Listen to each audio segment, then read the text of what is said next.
بات کرتا ہوں؟ نہیں ملے گا نا. نہ ڈرتے ہوئے ملیں گے آپ, نہ سر جھکا کے بات کرتے ہوئے ملیں گے. کیوں؟ وہ جانتے ہیں یہ لاکھوں مل کے جب 72 کو نہ مار سکے تو ہمیں کیا ماریں گے؟ سب آپ نا محمد والے محمد.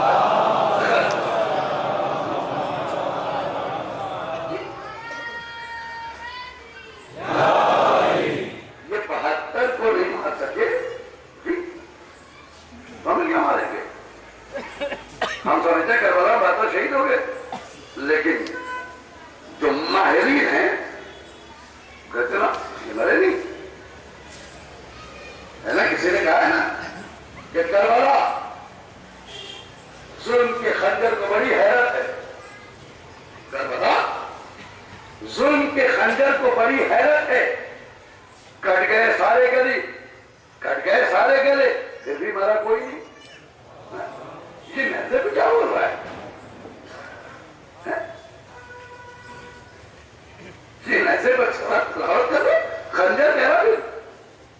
جب یہ بول رہا تو کٹا کیا ہے؟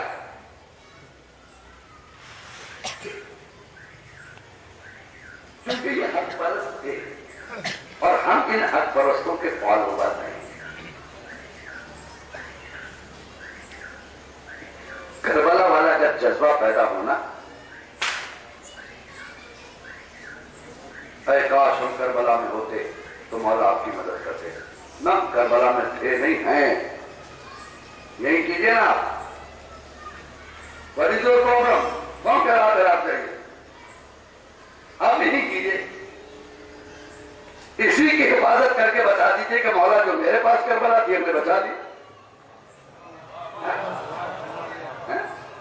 کربلا ہم نے بچا لی تو مولا کہیں گے ہاں بھائی یہ صرف زبانی نہیں کہتا کہ اب کاش کربلا نہ ہوتا. آج اسے کربلا کی حفاظت کر کے بچائیے. اور آپ بچا بھی رہے ہیں, ایسی کوئی بات نہیں ہے, بچا بھی رہے. تو آپ ہیں ناصر حسین, اور یہ اس وقت ہوتا ہے جب لوگ علماء کی سنتے ہیں. یاد رکھیے گا, جب اپنے قائد کی بات مانی جاتی ہے تو ترقی ملتی ہے. جی اتنی پابندیوں کے بعد آج بھی ایران سب اٹھا کے دیا ہے. کیوں؟ کھانا اس کا بند ہے, پانی اس کا بند ہے, تعلقات اس کے خراب کر دیے گئے, اقتصادی پابندی, اکنامیکل بینکس پر لگا ہوا ہے, ساری چیزیں بزنس نہیں کر سکتا وہ کچھ نہیں, پھر بھی وہ ہنس رہا ہے, مسکرا رہا ہے. کیونکہ یہ وہ لوگ ہیں جو علی کے راستے کو اپنا راستہ بنایا. یہ سامنے کی روٹیاں دیکھ کے بھی مسکراتے ہیں. سر اٹھا, ساری دنیا میں دیکھیے بڑی فقیر کیا چیز ہے میں بتا دوں. ساری دنیا میں اس وقت وائلنس پایا جاتا ہے. تمام مسلم کنٹریز وائلنس کا شکار ہے. کہیں بھی آپ چلے جائیے, لیبیا چلے جائیے, مصر چلے جائیے, اردن چلے جائیے, یمن چلے جائیے, عراق چلے جائیے, شام چلے جائیے, تو بتا دو سب جگہ وائلنس ہے. فلسطین چلے جائیے, کہیں زیادہ کہیں کہاں جگہ ملے گا. لیکن یہی وائلنس ایران میں کیوں نہیں؟ کبھی تو کسی اخبار میں مطلب تو اٹھاتے صبح دیکھتے تو ایران کی خبر ہی نہیں ملتی. ایران کی خبر ہی نہیں ملتی ہے, اور اگر کہیں مل گئی تو طبیعت خوش کر دیتی ہے کہ صاحب اور ٹکر کا جواب دیا ہے انہوں نے. جی کیوں؟ بہت قیمتی جملہ آپ کے حوالے کر رہا ہوں. اہل علم ہے, مولا کے چاہنے والے, علی کے چاہنے والوں کا مجمع ہے. یہ فاتح خیبر کے ماننے والوں کا مجمع ہے. ولی فقی کا مفہوم سمجھ لیجیے, سب بات سمجھ میں آ جائے. کیا پوری دنیا نے نہیں چاہا ہوگا کہ جو ہر جگہ وائلنس کرتا وہ یہاں نہیں پرسکرائب لیا ہوگا؟ اس نے پوری طاقت لگائی ہوگی وائلنس کے لیے. کسی طرح ان کے یہاں دنگا ہو جائے, فساد ہو جائے تو ہم چیخیں کہ صاحب یہ کیا ہو رہا ہے, ہم فیصلے کے لیے جائیں گے. یہ وہ ہے, بہانے ڈھونڈتے ہیں آنے کے لیے. پہلے جھگڑا کروائیں گے پھر آئیں گے. ان کا بہانا ہے. پوری طاقت لگا دی. دیکھا الیکشن کا بہترین طریقہ ہے. جو سب سے کمزور پارٹی تھی اس کو اتنا میڈیا